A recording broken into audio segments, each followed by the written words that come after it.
Be sure to comment, subscribe, and click the notifications bell.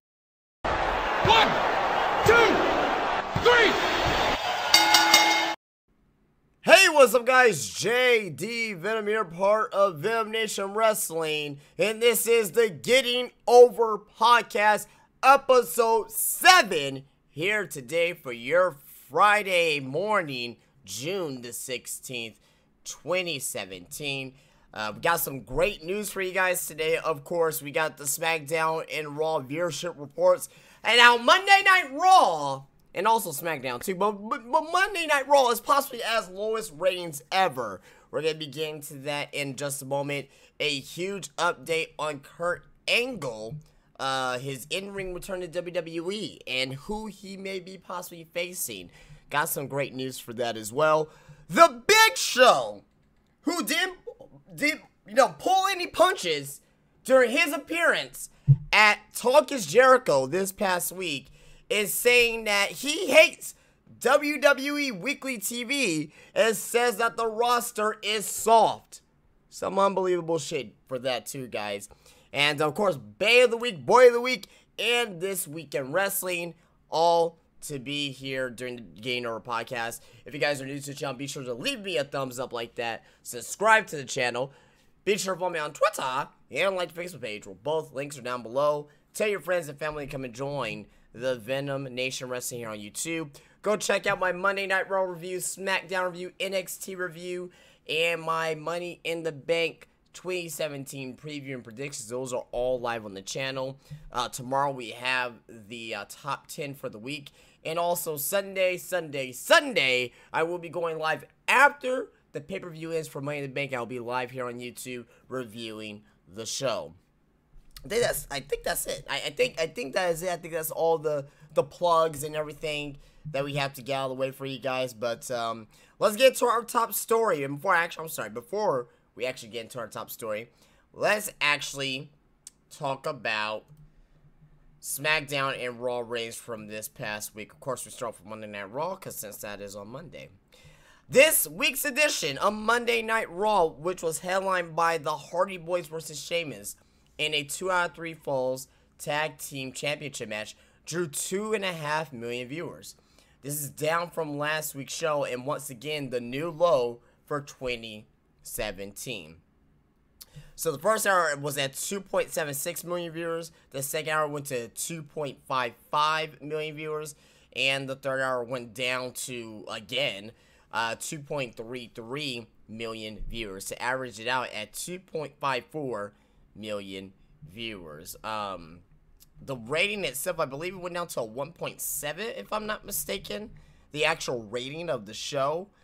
This is just the viewership here, but I think the actual rating itself went down to a 1.7, if I'm not mistaken, which is the lowest of ever. If it's not ever, it's definitely of the past 15, 20 years for sure, at least since 1995. But I think that is the lowest rating ever for Monday Night Raw. What can you say? What can you say from what we saw this past Monday on Raw? You got the Hardy Boys versus Sheamus, a match that shouldn't really main event a show. You know what I mean? That should be a match that should open up the show, and in disqualification. The only good thing about Raw was the beginning with Brock Lesnar, Paul Heyman, and Samoa Joe. That was it. Outside of that, it was terrible. The Bayleys segment was awful. The Alicia Fox and Dolph FaceTime was fucking awful. This shit needs to change. It needs to change. And I was talking about this on Monday, but, we're going to see this shit every Monday. It needs to change. Something. We know the guys backstage, and we're going to be talking about this. You know what? I'm going to open up with the Big Show. I'm going to open up with the Big Show's, let me move this on over because I have these in order here. I'm going to open up with the Big Show's, the Big Show story here, because it's going to go hand in hand on how he feels about WWE TV.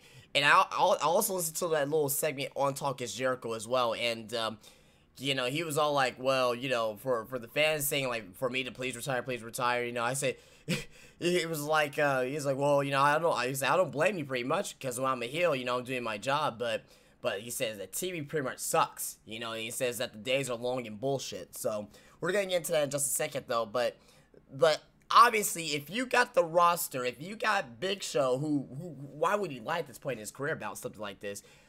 You know, why even, you know, why even do the shit that you're doing on the show? You know, or what direction that you're going in. If you even have one of your I won't say your all-time biggest stars, but one of your most tenured stars, probably the most tenured star in the company right now, Kane is still there. Taker's pretty much gone. So, I mean, you got Triple H, you got Big Show, you got Kane. Taker's gone now, so, yeah, those will probably be the top 3 tenured guys. Kurt Angle, too. He says Kurt Angle's back in WWE. I mean, those would be like at least the 4 most tenured guys I can think off the top of my head right now. If you're one of your most tenured guys, and Mark Henry, of course, and Goldust. Goddamn, I'm missing a lot of guys now. Mark Henry, Goldust, too. Actually, Mark Henry would be the most tenured guy. He's been there since '96. Full-time, right? Well, he's not even full-time anymore. But back to the point at hand. I'm talking about tenured people over here.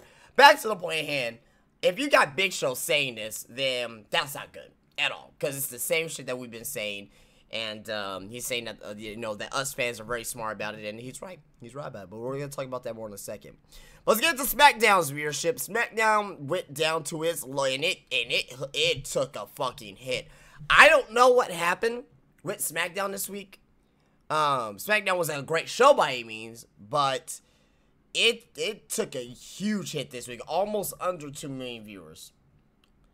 This week's edition of WWE SmackDown Live, which featured the bill for Sunday's Money in the Bank pay-per-view, drew only 2,072,000 viewers. 2,072,000. 2,700,000. Well, I can't even read right now. 2,072,000 viewers. Horrible. I mean, I won't say it's horrible, but it's horrible from they took a huge dip, because last week was at 2.349 million viewers, and this one here is at 2,072,000 viewers. So, oh my God, man, it's just WWE overall. It's just WWE overall is just no one cares. No one cares at all. At all. They don't give a shit. And they're hitting the panic button. They are starting to hit the panic button. And I'm going to go over this in a moment about John Cena. Because, I mean, basically, they are panicking right now at this point in time. So, what can you say? What can you say? I mean, everybody's, oh, it's the summer, or people are going out, and people are not staying home as much, or it's the NBA Finals. Well, the NBA Finals is over. Right now, we got baseball on. Baseball, not too many people are going to be watching baseball. Well, there's people that do watch baseball during the summer, but it's not going to be at the point where the ratings are going to be going down. Football season does start until late August, early September. So, with that being said, this time frame for WWE, usually, a lot of times, they put on some of their best product on TV during the summer. Usually, that's where they usually start picking it up. Especially when they're going to SummerSlam, they usually have some good shit on TV going into SummerSlam, but I do not see that this year. I don't see it this year whatsoever, just because of the fact that what we've been getting, especially on Monday Night Raw. SmackDown, I can see something good for SmackDown. I can. But Monday Night Raw, I can't see it. I can't see it at this point. I mean, maybe Braun Strowman and Brock Lesnar, maybe there's a dynamic there if Samoa Joe wins the Universal title. Maybe there's something there, but outside of that, I mean, Raw and SmackDown right now, no one's watching wrestling, because it's a dead product right now, and they've been trending in the wrong direction over the past, at least the past 5 years, and just gonna keep going down and down. This shit, the fucking Monday Night Raw, is gonna be off the air before we know it, guys. USA ain't gonna fucking renew their contract if their ratings keeps going down. SmackDown will be off the air before we know because they're not gonna, if they're not gonna keep Raw, they're not gonna keep SmackDown. It's just they're a fucking jointed thing. So at this point, get Monday Night Raw off the air and put it on the fucking network, and maybe, just maybe, you'll start giving a damn about what the fuck you're doing. Seriously, it's fucking sad. It's fucking pathetic, and this is quickly becoming one of the lowest points ever in the WWE when it comes to their ratings. Now, they can say, oh, we're making more money. We're making more money with the network, blah, blah, blah, blah. That's true. WWE makes more money now than what they did 15, 20 years ago during the Attitude Era. That's true. It is true. It is true. But the ratings were up sky high. So what is your, what's your priorities, WWE? Do you want to go out there and put a great product and where the money will come in even at that as well? You'll get more buys for the WWE Network. You'll get more merchandise sales because more people are watching the show. Or are you just complacent? Sounds like you're complacent to me. You've been complacent ever since at least 2002. At least since 2002. You've been complacent. Very much so. And it's sad to see. It is sad to see on how WWE is complacent like that. You know what? It just comes to the point where, unfortunately, we have to wait until Vince McMahon either dies or he's not gonna step down. So it's pretty much we have to wait until Vince McMahon passes away in order for a change to be made. And that's sad. That's the sad thing. That's the sad thing for that to happen.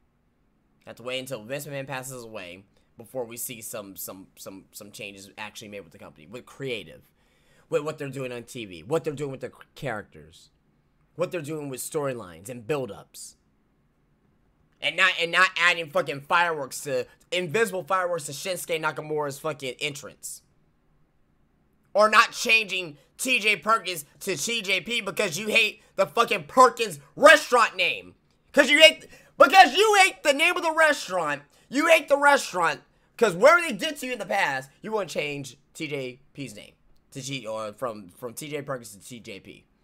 Are you fucking serious? You are focusing on the wrong shit. I have nothing else to say about it. Actually, I do. Because we're going to begin into our first story of this podcast, guys. The Big Show says that he hates weekly television. Says the current roster is soft. This is coming from the Talk Is Jericho podcast when Chris Jericho asked him about competing in the WWE. Show says that he has grown to hate weekly TV tapings, saying that they're just long, useless, time-wasting bullshit days where you sit around all day for some friggin' idea that absolutely sucks.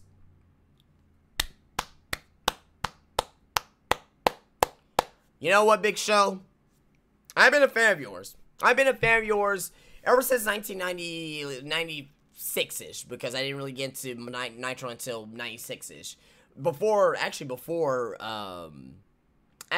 when the NWO came in. It was actually when the Big Show actually went up against Ric Flair for the WCW Championship when he won the title on Nitro. Remember that particular Nitro. But at times, or a lot of times, he's been mistreated as he's one of the most mistreated wrestlers ever in wrestling, period. One of the mistreated wrestlers, period. And he was actually frustrated in this interview because he was all like, if you're gonna have me there, maybe do something. Don't have me come there for fucking 2 hours, or not for 2 hours, but being there all day. Have me wait, see if I'm gonna be utilized on the show. He's talking about people backstage arguing over ideas up until the time of the show begins, things of that nature. He's saying that he hates when he's called out to the ring, randomly and knocks somebody out. And because he says he misses working in the ring, you know what I mean. So they say, oh, I get it though. They want to make me, be around longer. They want to keep my career more ongoing. But he says he misses working in the ring, and this shows his frustrations here. He went on to say that he prefers live events because there are a lot more freedom and crowd interaction that allows you to play to the crowds rather than the TV cameras. Big Show even took a few shots at fellow members of the rosters, even though he didn't mention anyone specifically. As he stated, many of them are, in quote, catered to, end quote, and, in quote, if they mess up and they get petted on the back, end quote. That's very true. He added that they, quote, can't take an ashtray because they fold like aluminum foil, end quote. It's not common for current superstars to say something critical about the product in interviews, but a lot of times it doesn't turn out well for the person in question, which can lead to a reduce in exposure on TV or a lack of push. However, Big Show has been shown up and down the road so many times, so it probably doesn't concern him, but this is still a pretty huge tug lashing of the current state of the WWE on his part. Again, Big Show at this point, he can retire tomorrow. He'll be glad with it. He'll go play fucking Destiny 2. You know, he'd rather be playing Destiny 2 than been showing up to fucking Monday Night Raw. And if he's not being utilized and saying that's useless time wasting bullshit. I completely agree. And I have nothing else to add. I have nothing else to add on that because I already said what I need to say about that. What else can you say about it? He's right. He's 100% correct about that.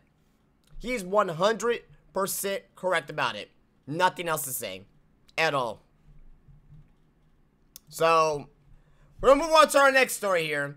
And it's an update on Kurt Angle's in-ring WWE future. According to Dave Meltzer on the Wrestling Observer Radio, WWE officials are planning on doing a match between Triple H and WWE Hall of Famer Kurt Angle in the near future.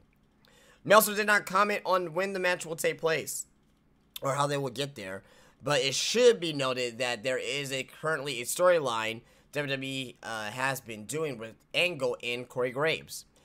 As it was noted that Commissioner Stephanie McMahon, or Raw Commissioner Stephanie McMahon, should be returning to TV soon to play off Angle as the Raw General Manager. Stephanie has not been on TV since going through a tape on WrestleMania 33. Kurt Angle was named the General Manager of Raw the night after WrestleMania. I want to see Kurt Angle come back.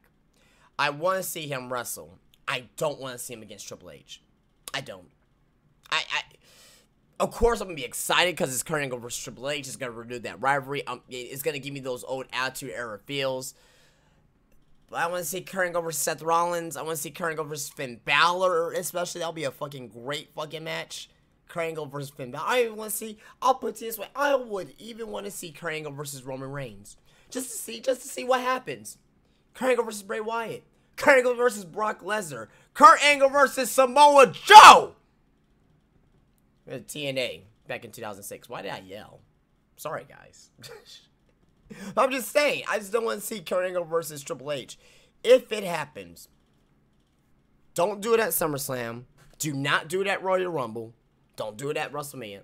Do it at Survivor Series. Remember when we had Goldberg versus Lesnar? Even though the match was short and, you know, some people hated it, some people loved it. I mean, it was just one of those things there. But I'd rather see that match at Survivor Series. That will give you a great starting point for Survivor Series. Also, on top of that as well, Survivor Series, with the exception of last year, has not really been, it's been the wackest, I want to say, probably the worst out of the big four pay-per-views. So this will give a reason for us to watch Survivor Series and know, Kurt Angle's first WWE match, in 11 years. You know what I mean? In over 11 years, that will happen at Survivor Series. Let me know what you think about that down in the comments of Kurt Angle. If he does wrestle Triple H, I don't want to see it. But if he does wrestle Triple H, would you rather see it at Survivor Series, or would you rather see it like at a WrestleMania or a Royal Rumble or somewhere like that? I would say Survivor Series just because it'll be a marquee match, and you'll at least have probably at least two or three main matches on there on the show, because you'll have a women's SmackDown versus Raw, women's Survivor Series match, the men's SmackDown versus Raw Survivor Series match, and you'll probably have this match, Kurt Angle versus Triple H.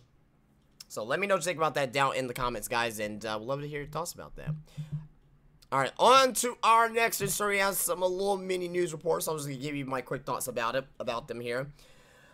And this is all coming from Wrestling News World under Tom Tiddings. Remember, Tom Fenton, who is obviously a guy who's been giving us great news You know, from Wrestling News World here. But there's a reason why Finn Balor wasn't there. He was doing promo work in Japan and Singapore, and that's why he was off. Why is there a typo like this? It says in Japan and Singapore, and that is why was off. Great grammar there.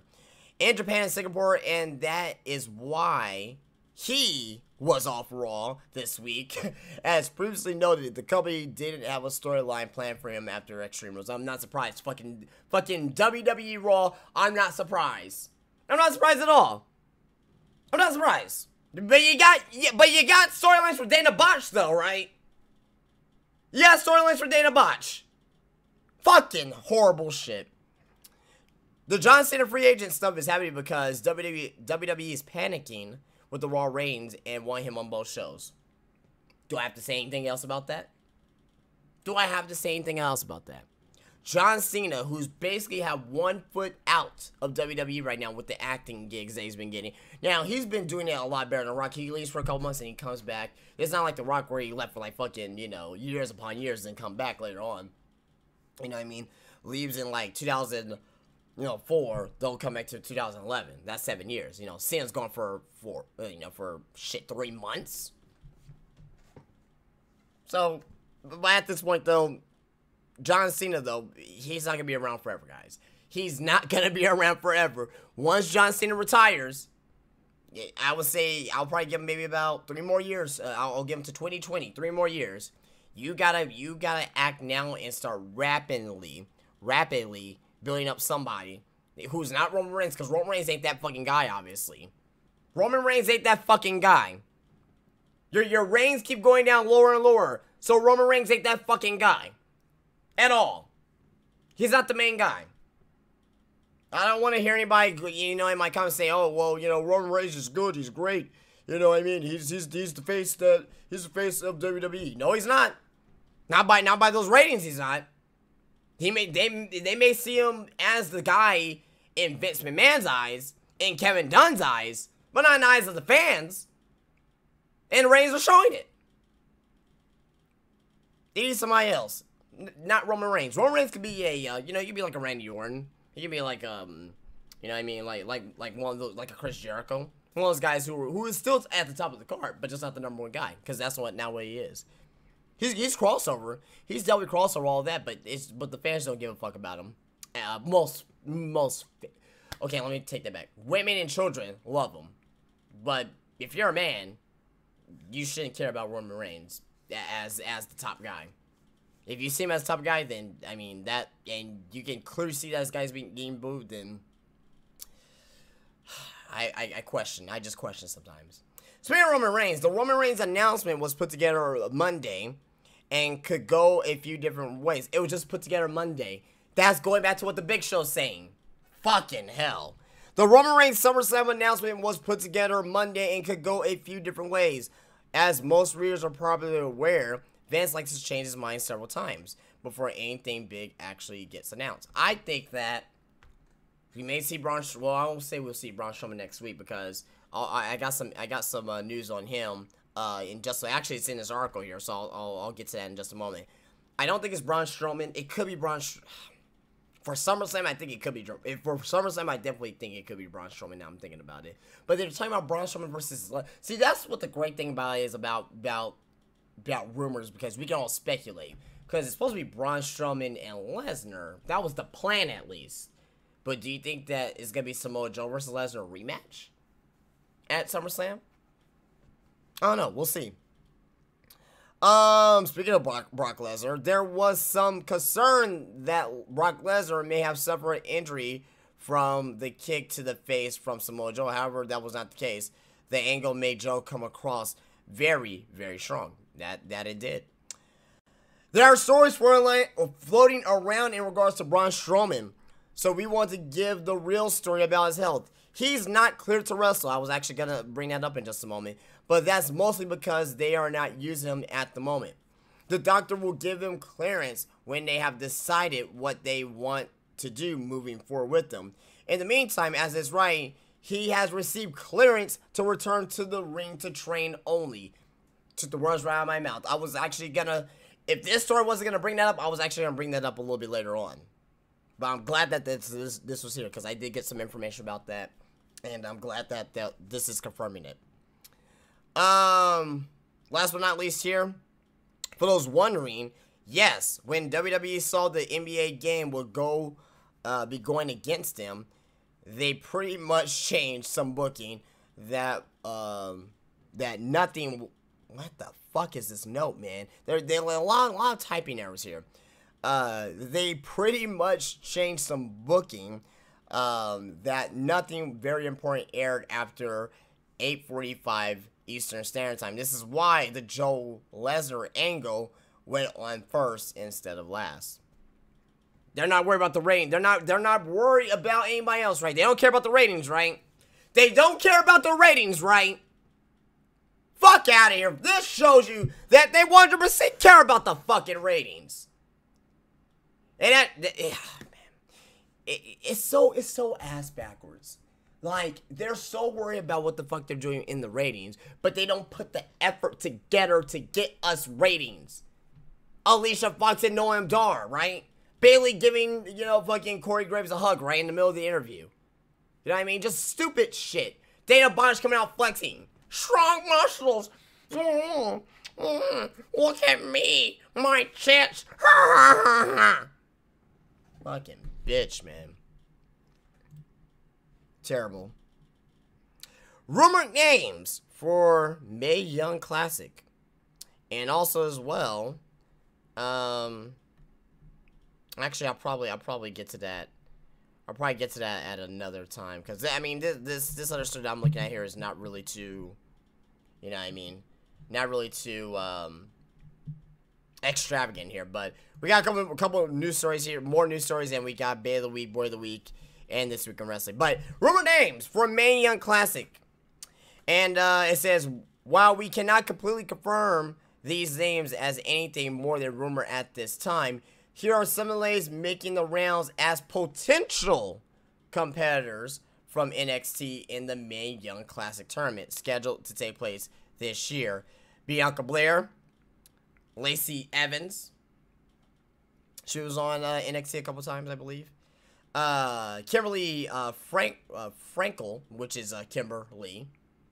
Mary Kate, Thea Trinidad, which is Rosita from TNA, and Austin Aries, I think, I don't know if they're, I don't say that they're married, but they are definitely dating for sure. Sarah Logan, which I'm going to look up here because I think that's a familiar name, and Danielle Camella. I'm going to look up Sarah Logan real quick. Let me see if I recognize, because that name is very, very familiar. Let's see. Sarah Logan. Sarah Logan. Oh, she was on NXT. Okay. She wrestled Peyton Royce on NXT. Oh, yeah. Okay, so this is the, okay. We covered her on last week's NXT. The whatchamacallit, the chick that lives in the woods, and she was raised by wolves or whatever the fuck she was, but she was raised by wolves. This chick, yeah, okay, yeah, she wasn't that bad in the ring either. Okay, cool. All right, so that's the rumor name so far for the Mae Young Classic. On to our next story.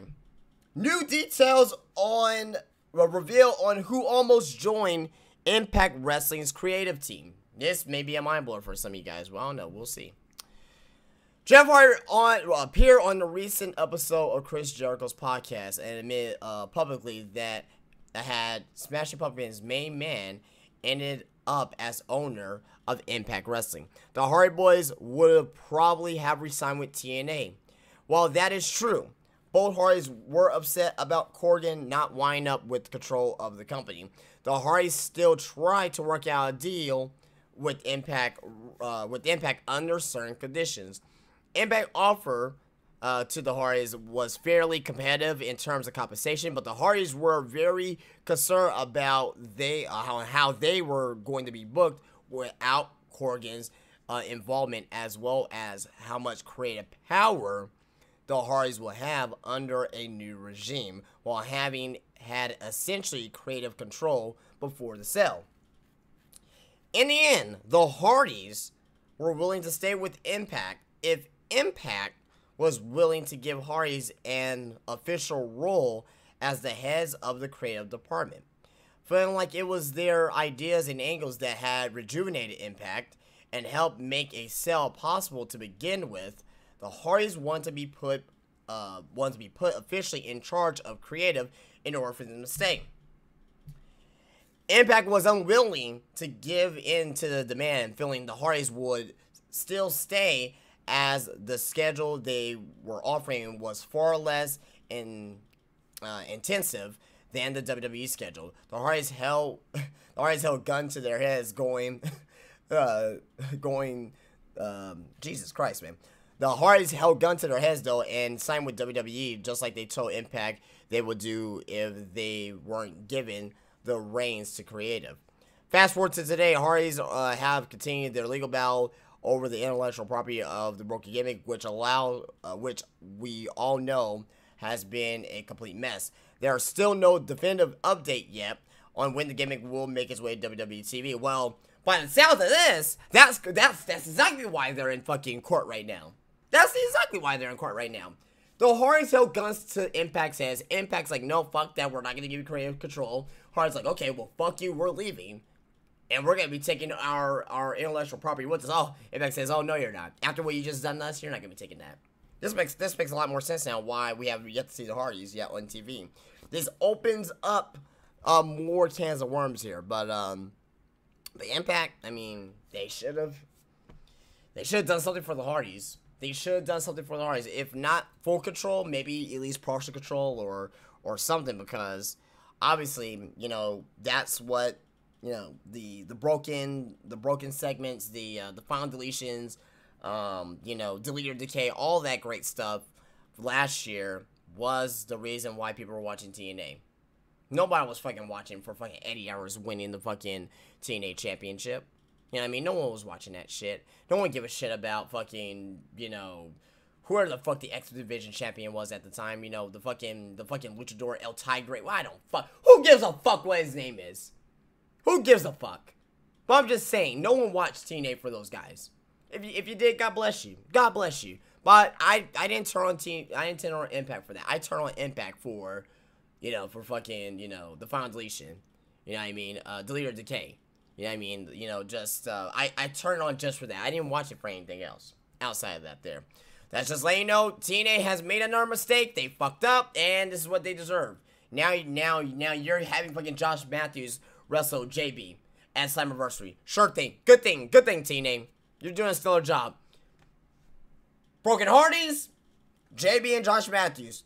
Broken Hardys, JB and Josh Matthews. JB and Josh Matthews, JB and Josh Matthews. Broken Hardys. Which one would you fucking pick? Holy shit, TNA. I'm sorry, Anthem. Get the fuck out of here. It's still TNA. Alright, guys. Well, that is the news. That's the news. Let's get into this weekend wrestling and Boy and Bay of the Week. Before we get into this weekend wrestling, let's do Boy and Bay of the Week. My Bay of the Week is two women, Nikki Cross and Asuka, for the brawl. That didn't sell it all. It wasn't you know, the war to sell the score either. But Asuka and Nikki Cross brawled backstage on last night, or I'm sorry, 2 nights ago on NXT. And it was pretty good stuff. It was pretty good stuff what we saw on TV. I think that these two women will face off against each other again in a one-on-one match, or a disqualification match, or something of that nature, with a stipulation at the next pair of NXT tapings before NXT TakeOver Brooklyn. So with the performance that they put on during that triple threat match, minus Ruby Riott because she got eliminated early, Asuka and Nikki Cross is both Bays of the Week. And my Boy of the Week, I was going to go Boys of the Week here. I was going to go Brock Lesnar and Samoa Joe, but I am going with Samoa Joe. Going with Samoa Joe here because this guy has no fucking fear, as none of us think he never had. We never seen fear in this fucking guy's eyes before, ever. But this guy just simply walked into the ring with Brock Lesnar, started brawling with him, took him down, kicked him in the face. They're being pulled apart. This match at fucking Great Balls of Fire is gonna be bedlam. Someone's arms is gonna get ripped off. Someone will die in the ring. I'm sure of it. I'm sure of it. Someone will die in the ring. So with that, Samoa Joe is Boy of the Week. And last but not least, guys, this week in wrestling. This week in wrestling. Okay. I had it here. Give me a moment, guys. My apologies. Okay, here we go. Yeah, that's what I was looking for. The 1997 Great American Bash. 19 years ago, right? From Baltimore, Maryland, from the Baltimore Arena, it drew attendance of 12,800 with 290,000 homes watching on pay-per-view. And we had I won't say a great card, but we had a very interesting card here down the line. Booker T defeated Chris Benoit to win their best of 7 series head-to-head 4-3. The win also gave Booker T a World Television Championship match later in the show. So this was just a fucking series. It wasn't, it wasn't anything, you know what I mean? It wasn't anything for the title. Back back in WWE, when they had their best 7 series then, that was for the United States Championship, if I'm not mistaken. Kane defeated Saturn. All right. I don't remember that match, but that probably could have been a pretty damn good match with those two workers in the ring. Chris Jericho defeated Dean Malenko by disqualification to win the vacant WCW Cruiserweight Championship. Juventud Guerrera defeated Reese. Wow. Chavo Guerrero defeated Eddie Guerrero. That was a great fucking match. Booker T defeated Finley to win the WCW Television Championship. Goldberg defeated Conan in under 2 minutes to retain the WCW United States Championship. In a side nugget, the win gave Goldberg an even 100 wins without a single loss. And I remember watching that match, and I was like, how the fuck did he get to 100 wins already? I looked at fucking 9 years old questioning this here. I was like, how the fuck did that happen? But whatever. Hulk Hogan and Bret Hart, or Hollywood Hogan, and Bret Hart defeated Roddy Piper and Macho Man Randy Savage by submission. Roddy Piper defeated Jesus Christ. Roddy Piper defeated Macho Man Randy Savage by submission in just 97 seconds. Jesus Christ. And Sting defeated the Giant to win both WCW Tag Team Championships. The win allowed Sting to choose his own partner to become a tag team champions with. Sting chose Kevin Nash. There you go. Jesus H. Christ. Alright, guys. Well, that is it for me, guys. That is the Getting Over podcast. We went over some great news here today. If you did like this here, be sure to hit that thumbs up. On your way out, leave me your comments down below about anything that we talked about here today. We'd like to see the conversation down in the comments. Thank you so much for subscribing and actually making this channel what it is today. And yeah, but guys, that's it for me. If you did like this here, please rate, please subscribe, please drop a comment, follow me on Twitter, and like the Facebook page. Tomorrow we got our top 10. Sunday we got Money in the Bank 2017 pay-per-view review. Go check out my Raw, SmackDown review, and NXT and the Money in the Bank predictions. I was not gonna say show, wasn't a show, but video that is up live on the channel. And I will see you guys later. Peace out.